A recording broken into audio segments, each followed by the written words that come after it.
Commander Alan Miller adjusted his uniform one last time before the airlock door opened. This was humanity's big moment, first official contact with the Zarthan Imperium. He took a deep breath and glanced at his small team. "Remember, we represent all of Earth today," he said quietly. Dr. Lisa Reeves nodded, clutching her translation device.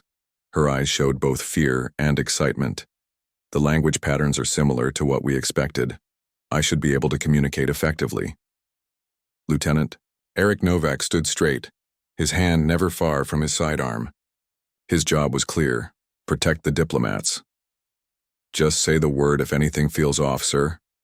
The airlock hissed open, revealing a vast chamber inside the Zarthan ship. The ceiling stretched at least 30 feet high with strange, glowing symbols, covering the metallic walls. A group of tall, slender aliens waited in the center of the room. Their skin had a blue-gray tone that seemed to shimmer under the lights. Miller stepped forward first, just as they had practiced. "On behalf of Earth and all humanity, we extend greetings to the Zarthan Imperium." Dr. Reeves activated her translator, and Miller's words were converted into a series of musical tones and clicks. The tallest Zarthan stepped forward. Unlike the others who wore simple metallic garments, this one was draped in flowing robes with intricate patterns. "I am Supreme Overseer Krulzak." The alien's words came through the human's earpieces in a flat, computerized voice. "Your primitive species has been permitted to enter the presence of the Zarthan Imperium. You should feel honored." Miller maintained his diplomatic smile despite the insulting tone. "We look forward to establishing peaceful and mutually beneficial relations between our worlds." Krulzak made a gesture that might have been amusement. "Your species is young. You have much to learn about your place in the galactic order." The aliens led them through a series of corridors into what appeared to be a meeting chamber. The walls displayed moving images of strange worlds and star systems. Miller recognized Earth among them, displayed much smaller than the others. They sat at a large circular table. Another Zarthan joined them, this one with markings around its eyes and a device attached to its head. "This is Chief Scientist Vexnar," Krulzak announced. "He will evaluate your species' potential usefulness to our Imperium." Dr. Reeves leaned toward Miller. "Sir, their language contains hierarchical markers. They're speaking to us as if we're far beneath them." Miller nodded slightly. "Let's proceed carefully." For the next hour, the conversation flowed between basic exchanges about each civilization. Miller described Earth's history and achievements, while carefully avoiding details about military capabilities. Krulzak spoke of the Zarthan Imperium's 5,000 years of expansion across hundreds of star systems. "And all species you've encountered have joined your Imperium?" Miller asked. "Those with intelligence recognize the benefits of Zarthan protection," Krulzak replied. "Those lacking wisdom no longer exist." The room grew colder. Lieutenant Novak shifted slightly, moving his hand closer to his weapon. "Earth values its independence," Miller said carefully. "We seek friendship, not subjugation." The Supreme Overseer's eyes narrowed. "Independence is an illusion for lesser species. The universe is dangerous. You need our protection." "With respect," Miller countered, "humanity has survived its own dangers. We're prepared to face the universe as equals, not servants." Krulzak stood abruptly. "There are no equals to the Zarthan Imperium. You will accept your position or face consequences." The other Zarthans moved toward the exits, blocking their escape. Chief Scientist Vexnar looked uncomfortable but remained silent. "We came in peace," Miller said, standing slowly. "We can discuss terms that respect both our civilizations." "Discussion time has ended," Krulzak announced. "You now have two choices. Return to your planet and prepare for Zarthan oversight, or remain here as specimens for study. Your primitive defiance is interesting from a scientific perspective." Lieutenant Novak moved closer to Miller and Reeves. "Sir, we need to leave, now." Miller tried once more. "Supreme Overseer, threatening humans is not the path to peaceful relations. I urge you to reconsider." Krulzak made a sharp gesture, and 6 armed Zarthans entered the chamber. "Detain the humans, prepare them for biological analysis." Everything happened at once. Novak pushed Miller toward the nearest exit while drawing his weapon. Dr. Reeves screamed as one of the Zarthans grabbed her arm. Miller lunged to help her but was blocked by 2 guards. "Run!" Novak shouted, firing his weapon at the ceiling. The sound was deafening in the enclosed space, and the Zarthans recoiled in surprise. Miller reached for his emergency beacon as he dove behind a console. He activated it and quickly entered the highest emergency code. In the small text field he typed, "Humans threatened. Respond accordingly." Then he pressed send, just as something hard struck the back of his head. When Miller regained consciousness, he was in a small, sterile room. His uniform had been replaced with a simple gray garment. A transparent barrier formed one wall, beyond which he could see similar cells. In one, Dr. Reeves sat on the floor, holding her arm, which was wrapped in some kind of bandage. Lieutenant Novak was nowhere to be seen. The door to Miller's cell hissed open, and Chief Scientist Vexnar entered alone. "Your companion injured 3 guards during his resistance," the alien said without greeting. "Most impressive for a primitive species." Miller sat up slowly, his head pounding. "Where is Lieutenant Novak?" "Still being pursued," Vexnar answered, sounding almost amused. "He has proven surprisingly difficult to capture." "And Dr. Reeves?" "Minor injuries during restraint. She will recover." The scientist activated a small device that projected Miller's image in the air. "Your physiology is fascinating. So fragile, yet you show no fear." "Threatening humans is a mistake," Miller said calmly. "Not because we're stronger or more advanced, but because we never ever give up." Vexnar tilted his head. "An interesting claim from someone in your position. Before you captured me, I sent a message to Earth. We are aware. Your primitive transmission was detected." Miller smiled slightly. "Then you should prepare yourself." "For what?" "Your planet is light years away." "For what happens when you threaten a human," Miller replied. "You're about to learn why it's the last mistake many have ever made." Vexnar studied him with growing curiosity. "Explain this confidence despite your situation." "Throughout our history, humans have faced threats. Predators, natural disasters, disease, each other. The ones who survived weren't always the strongest. They were the ones who refused to accept defeat." Miller stood and walked to the barrier. "When you threatened us, you didn't just make an enemy. You triggered something ancient in our DNA." Somewhere distant, an alarm began to sound. Vexnar's communication device chimed urgently. "It seems your Lieutenant Novak is demonstrating your point," the scientist said, moving toward the door.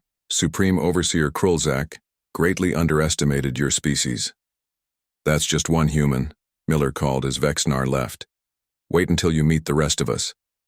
As the door sealed shut, Miller looked toward Dr. Reeves's cell and nodded reassuringly. The message was away. Earth would respond.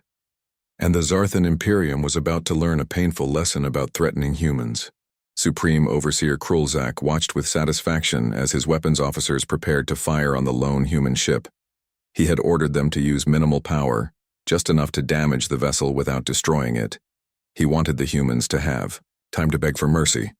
"Target locked, Supreme Overseer," the weapons officer announced. "Fire when ready," Krulzak commanded. The officer pressed the firing control. Nothing happened. He tried again. Still nothing.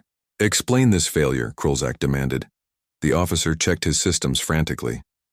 "Weapon control is not responding. It appears to be locked out." Before Krulzak could respond, the ship's alarms began blaring. The main display showed multiple system failures across the massive vessel. Propulsion, weapons, and internal security were all flashing red. "Find the source of these failures," Krulzak shouted, "and bring me the human prisoners immediately." In the science lab, Commander Miller noticed the alarms and changing patterns of the guard movements outside his cell. Something was happening.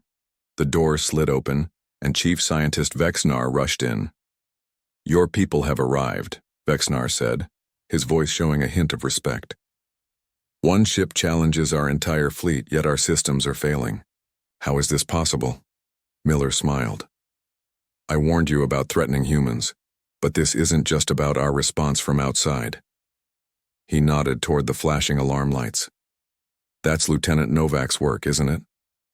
One human could not possibly understand our technology quickly enough to cause such disruption, Vexnar insisted, but his voice lacked conviction. You still don't understand what makes humans dangerous, Miller said. We adapt, we learn, we overcome. Your mistake wasn't just threatening us. It was underestimating us. The ship suddenly shook violently. Vexnar's communication device buzzed urgently. Impossible, the scientist whispered, after checking the message. The human ship has somehow pierced our outer shields. They've launched smaller vessels that are attaching to our hull. Miller stood straighter. That would be the rescue team. I suggest you make a choice quickly, Vexnar. Help us, or be counted among those who threatened humans. Aboard the Defiance, Captain Blackwood watched as her plan unfolded. The specialized EMP weapons had created temporary gaps in the Zarthan shields, just as their intelligence had suggested. They might. Now 5 assault shuttles were attaching to different points on the massive alien ship. Strike teams report successful docking, Officer Wright announced. Cutting through hull now. Major Delgado stood beside Blackwood, fully armed and ready to join the second wave. The Zarthans still aren't responding to our ultimatum. They will, Blackwood said calmly. Initiate protocol consequence. Across the Zarthan ship, precisely targeted EMP bursts disabled sections of the vessel without harming life support. The human strike teams, led by Commander Olivia Martinez, breached the hull in 5 locations simultaneously. Martinez's team moved with practiced precision. Their armor was lightweight but effective, and their weapons were set to non-lethal force, where possible. They encountered resistance immediately, Zarthan security forces who had never faced a determined human opponent. Remember your training, Martinez told her team through the comm. They're bigger and stronger, but we're faster and more adaptable. Use their size against them. The Zarthans fired energy weapons that the human armor partially deflected. The strike team responded with stunning accuracy, dropping the first wave of defenders within seconds. They fight as a single unit, a Zarthan officer reported to Krulzak. They anticipate each other's movements without communication. Impossible, Krulzak insisted. They are primitives. In another part of the ship, Lieutenant Novak and Dr. Reeves had taken refuge in a maintenance area. Novak had rigged a small device to intercept Zarthan communications. Earth sent help, he told Reeves, listening to his makeshift receiver. They've breached the hull in multiple locations. Strike teams are inside. We need to find Alan, Reeves said, referring to Commander Miller. And we need to signal our location to the rescue teams. Novak nodded and began working on another device from his collection of stolen parts. I can create a human-specific signal that should cut through their communication jamming. As Novak worked, Reeves kept watch. Eric, she said suddenly. Someone's coming. Novak readied his improvised weapon but lowered it when he saw Chief Scientist Vexnar enter with Commander Miller. Alan! Reeves rushed forward. Miller embraced her quickly, then turned to Novak. Good work, Lieutenant. Your sabotage bought us critical time.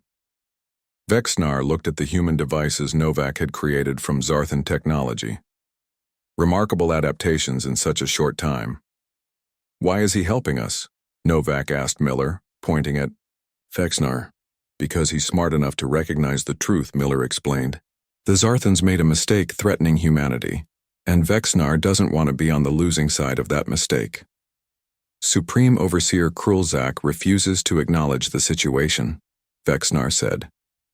He is ordering all forces to fight to the death, rather than consider negotiation. My people will die needlessly because of his pride.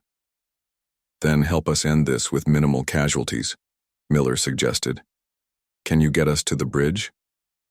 On the Defiance, Blackwood received updates from the strike teams. They had secured 3 of the 5 entry points and were moving deeper into the ship. Resistance was significant but disorganized. Captain, Officer Wright called out, we're picking up a human signal from inside the Zarthan vessel. It appears to be using our own emergency frequencies. Source? Blackwood demanded. Analyzing now.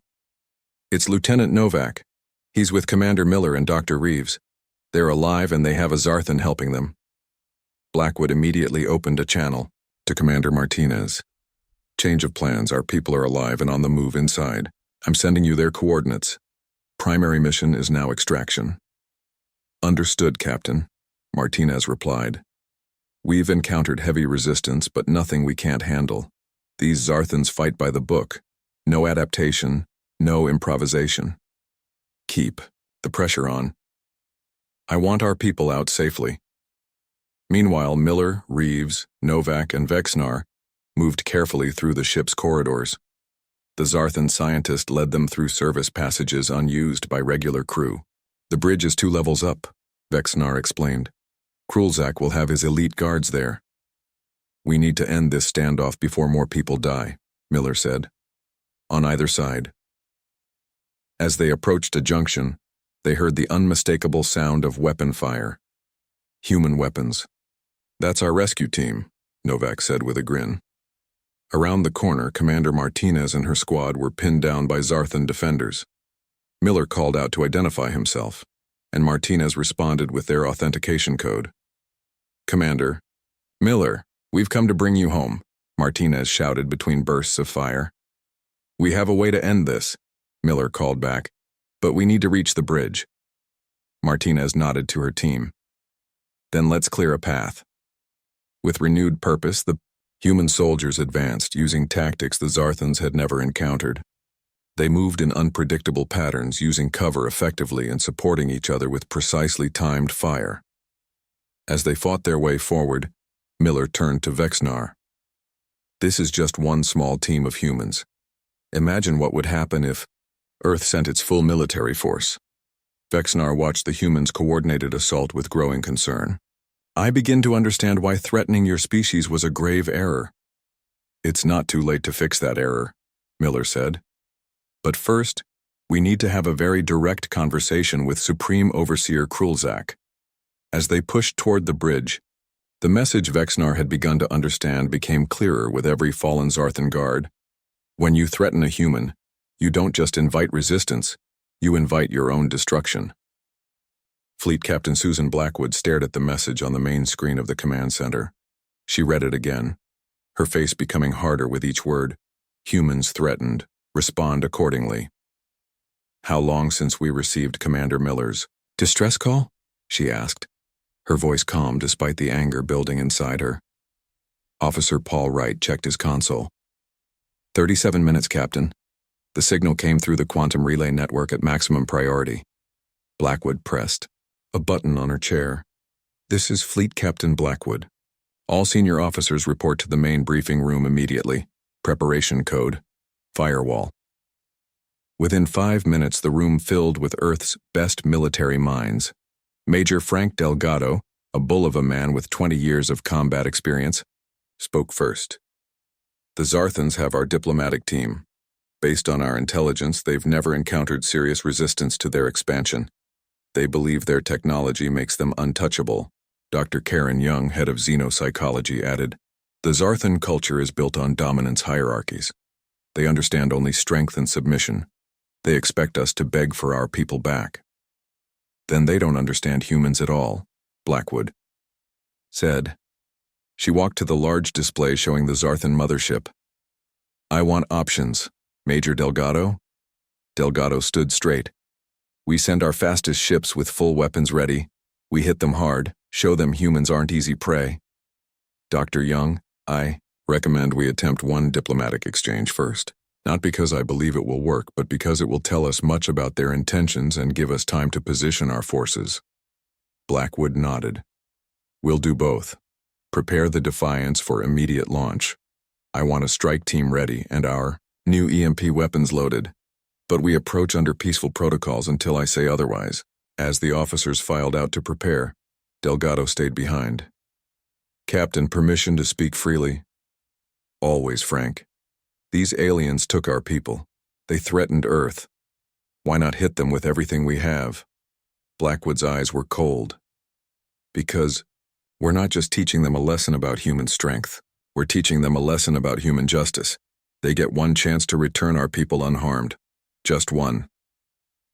On the Zarthan mothership, Lieutenant Eric Novak moved silently through the ventilation system. His military training included survival, behind enemy lines, but he never imagined using those skills on an alien spaceship. He carried a small kit of tools he'd fashioned from parts he'd stolen from a maintenance bay. He paused at a junction and consulted the rough map he'd drawn on his arm. The ship's layout was complex, but he'd identified key systems: power, communications, and most importantly, the medical bay, where he believed they were holding Dr. Reeves. An alarm sounded briefly and then stopped. That was the third one today. His sabotage of their internal sensors was working. The Zarthans couldn't track him consistently. Now he needed to find his teammates. Several decks below, Commander Miller sat calmly as Chief Scientist Vexenar continued his questioning. "Your biological responses are fascinating," the alien said. "When threatened, your heart rate decreased rather than increased. This contradicts our understanding of prey species." Miller smiled slightly. "Humans aren't prey. We're predators. When we prepare to fight, we become calmer." Vexenar made notes on his device.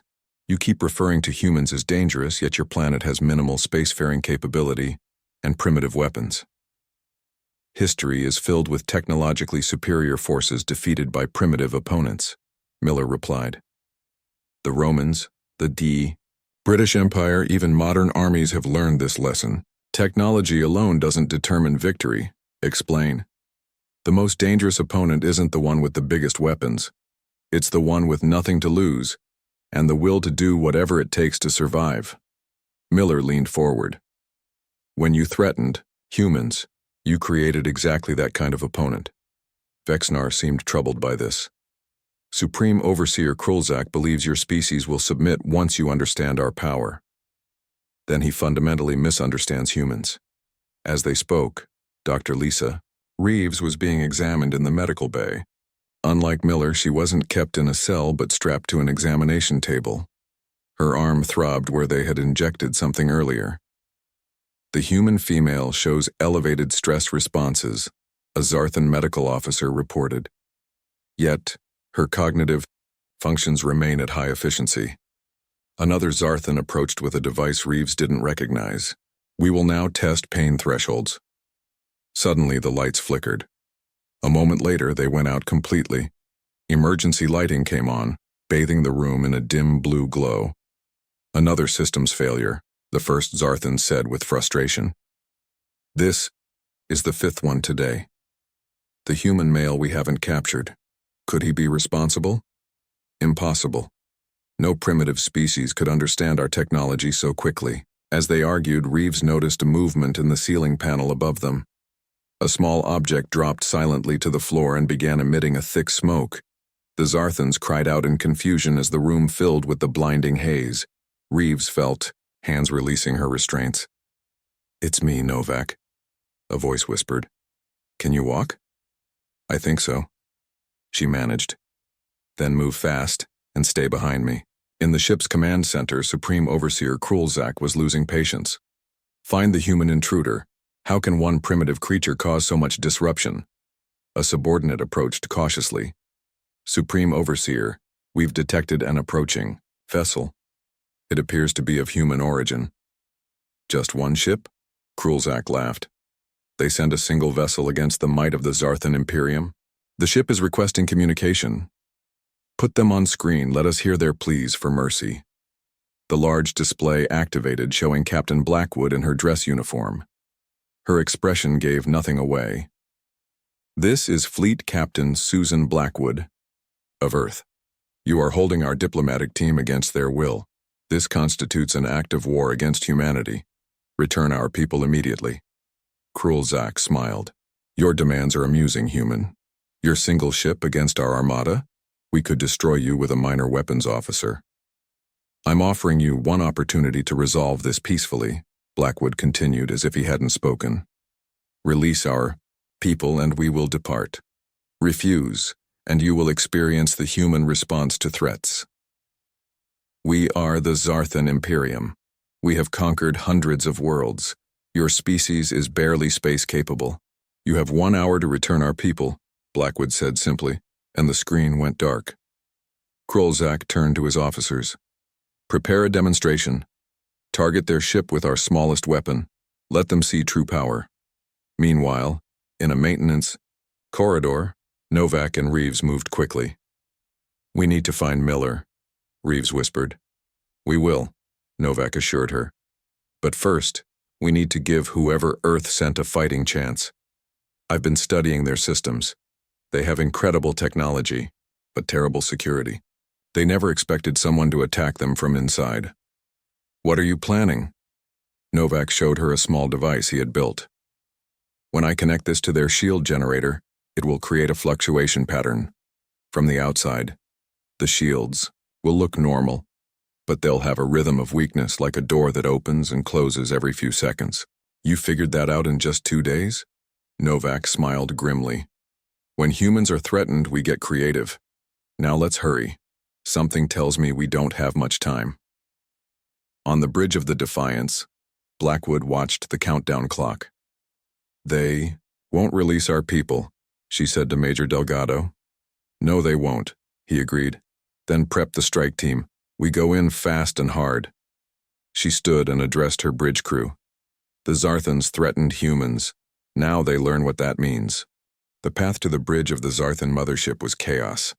Alarms blared as emergency lights flashed red and blue.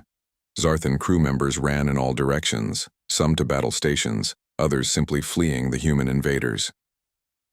Commander Martinez and her strike team moved in perfect formation around Miller, Reeves, and Novak. Vexnar guided them through the labyrinth of corridors, occasionally stopping to override security locks. The Supreme Overseer has ordered all personnel to fight to the death, Vexnar informed them as he worked on another door. He still believes your attack is a desperate last stand rather than a measured response. Miller nodded grimly. That's why we need to reach him quickly. This can end without further bloodshed. The door slid open, revealing a large antechamber leading to the bridge.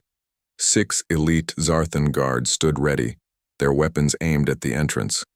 Bridge guards, Vexnar whispered. They are genetically enhanced for combat and absolutely loyal to Krulzak. Martinez assessed the situation quickly. Standard approach won't work here. We need a distraction. Novak stepped forward with a small device he had assembled from parts in his pocket. I've been saving this for a special occasion. What is it? Reeves asked. Something I learned from studying their systems. Their visual receptors are more sensitive to light than ours. He adjusted a final component. This should overload their vision temporarily without affecting us. Martinez nodded. On your signal, Lieutenant. Novak activated the device and tossed it into the room. A blinding flash erupted, followed by pained cries from the Zarthan guards. The strike team moved in swiftly, subduing the disoriented aliens with precise, non-lethal shots. Clear, Martinez called out. Bridge entrance secured. Miller approached the massive door leading to the bridge. Vexnar, can you open this? The scientist stepped forward hesitantly. I can, but Krulzak will see this as the ultimate betrayal of our species. You're not betraying your species, Miller assured him. You're saving them from a leader who would sacrifice them for his pride. Vexnar considered this, then placed his hand on the scanner. The door began to slide open. On the bridge, Supreme Overseer Krulzak watched in disbelief as the internal security feeds showed humans advancing through his ship. How could primitives defeat the mighty Zarthan Imperium? It was inconceivable. Supreme Overseer, his second-in-command reported, our weapon systems remain offline. The human ship is launching more assault craft. We cannot stop them. Send all remaining forces to protect the bridge, Krulzak ordered. We will never surrender to... The bridge door slid open. Krulzak turned to see Commander Miller walk in, flanked by armed humans and, most shocking of all, Chief Scientist. Vexnar, traitor, Krulzak hissed at Vexnar. No, Supreme Overseer, Vexnar replied calmly. I am trying to prevent the needless deaths of our people. Miller stepped forward. Supreme Overseer Krulzak, I am Commander Alan Miller of Earth. You took my team hostage and threatened my planet. I am here to accept your surrender. Krulzak laughed, a harsh sound that echoed across the bridge. Surrender? To you? You are nothing. Your species is nothing. Look around you. Miller gestured to the security feeds showing human strike teams securing key points throughout the ship. Your weapons are disabled, your shields have been breached, your crew is in disarray. And this is just one small response. Team from Earth. On the main screen, Captain Blackwood's face appeared. Supreme Overseer, this is Fleet Captain Susan Blackwood. Your situation is clear. Surrender your vessel and release all human personnel, or we will be forced to take more aggressive action. You dare to threaten me on my own bridge? Krulzak roared. This isn't a threat, Blackwood replied evenly. This is simply stating facts. The choice is yours. Krulzak turned to his remaining officers. Initiate self-destruct. If we cannot defeat these primitives, we will take them with us. The bridge. Crew looked at each other nervously, but none moved to obey. They won't follow that order, Vexnar said. They've seen what humans can do. They understand what you do not. Commander Martinez stepped forward, her weapon lowered but ready. Supreme Overseer, we could have destroyed this vessel from the beginning. We could have killed everyone aboard. We didn't. We used precise targeted strikes to minimize casualties. Weakness, Krulzak spat. Strength, Miller corrected. The strength to show restraint. The wisdom to know when victory doesn't require destruction. Krulzak's eyes darted around, seeing his officers watching him, seeing the resolution in the human's eyes. For the first time, uncertainty crept into his expression. Miller sensed the shift. You threatened humans, Supreme Overseer. By all rights, we could respond with death, your crew's death, perhaps even the death of the Zarthan Imperium itself. Then why don't you? Krulzak asked, genuinely confused. Dr. Reeves stepped forward. Because we came here to make first contact, not to make enemies. We still want that despite what you've done. Lieutenant Novak added. But make no mistake, we can and will defend ourselves if pushed. On the screen, Captain Blackwood spoke again. Supreme Overseer, I am sending you visual data of Earth's military capabilities. This is classified information we rarely share, but you should understand exactly what you're facing. Images began to play on the screens around the bridge. Earth's orbital defense platforms, its fleet of warships, ground forces, and weapons capabilities. The Zarthan officers watched with growing dismay. This is but a fraction of what Earth can bring to bear if provoked further, Blackwood explained. The ship I command and the team inside your vessel represent a minimal response to your threat. Krulzak's shoulders slumped as the reality of his situation became undeniable. How? How could we not know of such power? Miller answered. Because we don't advertise our strength. We don't conquer. We explore. We connect. We only show our teeth when threatened. Vexnar approached his leader. Supreme Overseer, I have studied these humans. They are unlike any species we have encountered. Their history is filled with conflict, yet also with remarkable acts of mercy and alliance building. We would be wise to reconsider our approach. For a long moment, the bridge was silent except for the continuing alarms. Then Krulzak raised his head. What are your terms, humans? Release our people. Return our ship. Commit to diplomatic discussions on equal footing, Miller stated simply. And if we refuse? Commander Martinez stepped closer. Then we finish what we started. Your choice. Krulzak looked around one last time, seeing the determined faces of the humans and the hopeful expressions of his own crew. In that moment, he finally understood what Miller had been trying to tell him from the beginning. Humans didn't just fight with weapons. They fought with resolve that transcended technology or numbers. Very well, Krulzak said finally. I agree to your terms. Miller nodded and turned to the screen. Captain Blackwood, the Zarthans have agreed to our terms. Request extraction for all human personnel. Acknowledged, Commander. Well done. As the humans prepared to leave, Krulzak addressed Miller one last time. You could have destroyed us. Why didn't you? Miller looked the alien leader in the eyes. Because that's not who we want to be. But remember this, Supreme Overseer. Next time someone threatens humans, they might not be so lucky.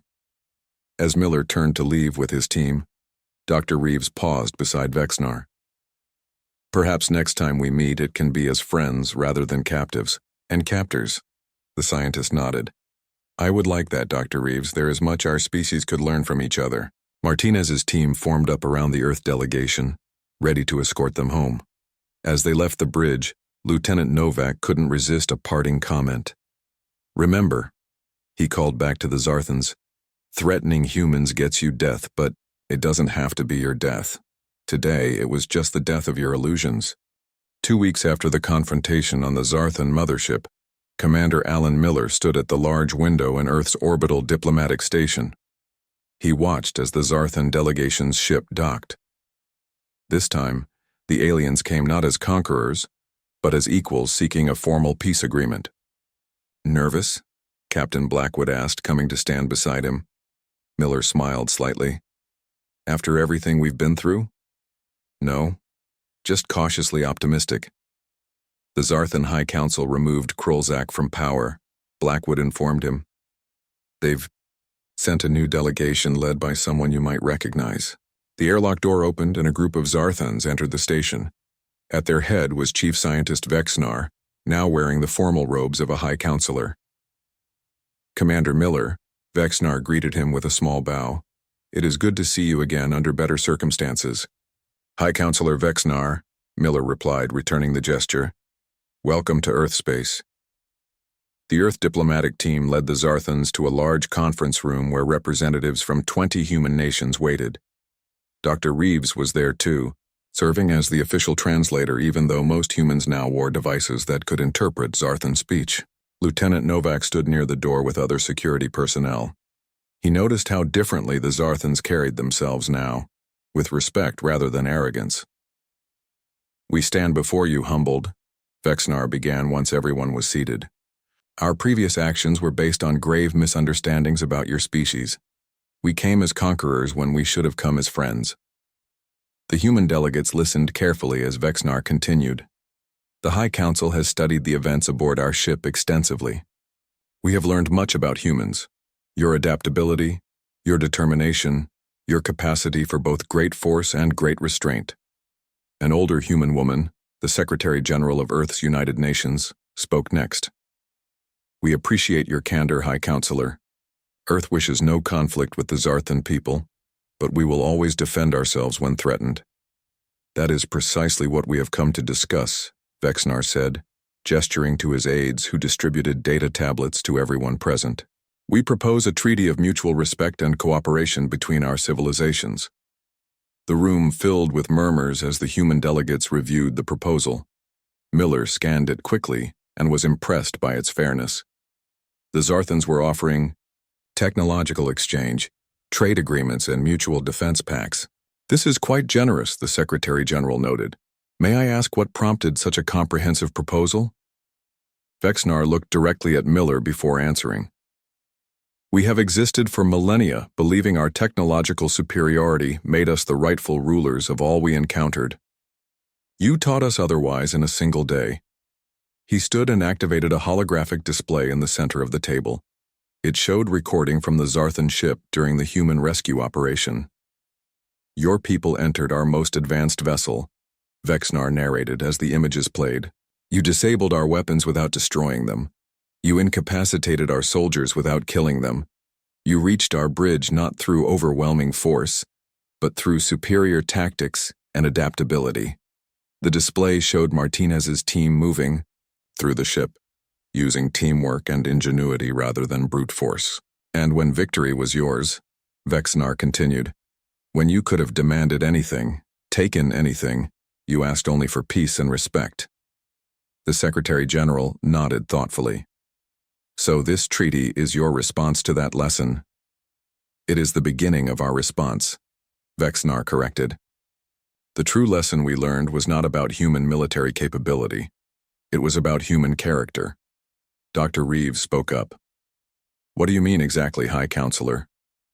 When Supreme Overseer Krulzak threatened humans, he expected fear or reckless aggression.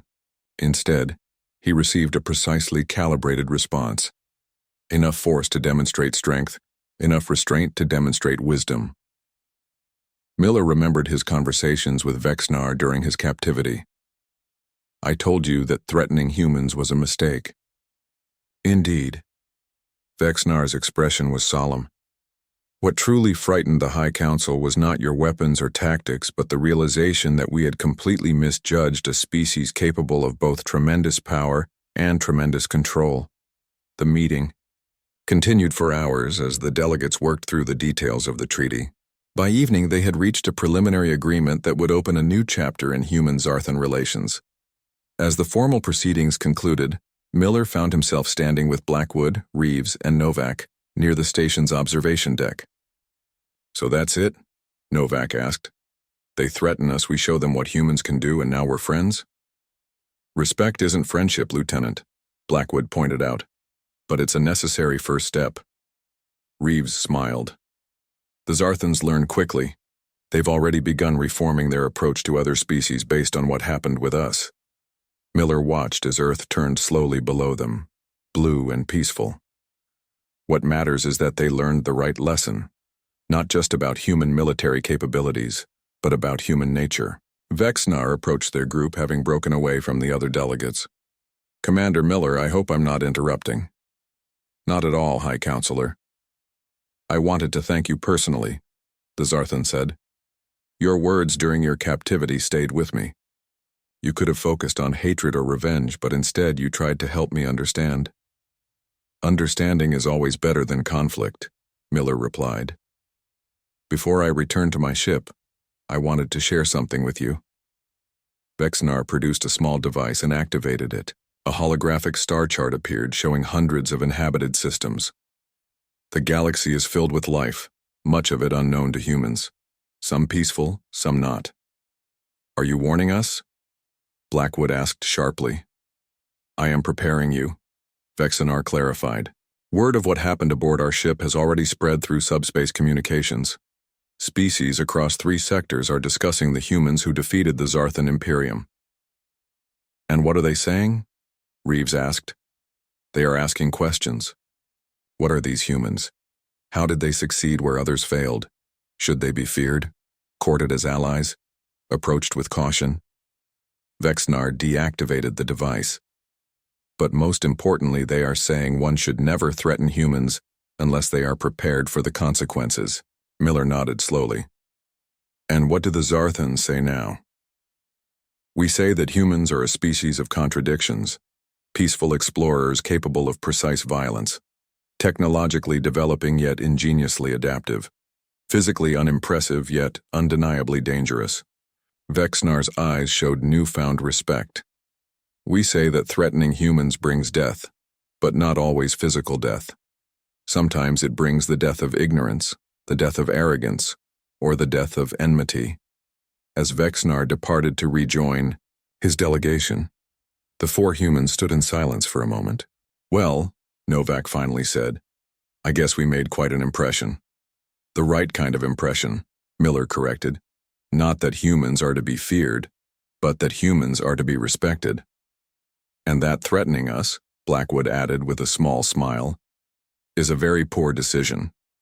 As they looked out at the stars that humanity was just beginning to explore, Miller felt both pride and hope. They had turned a threat into an opportunity, an enemy into a potential ally.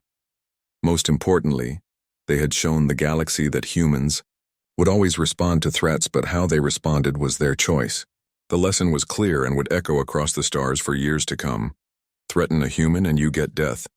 But whose death and what kind of death was entirely up to humans to decide.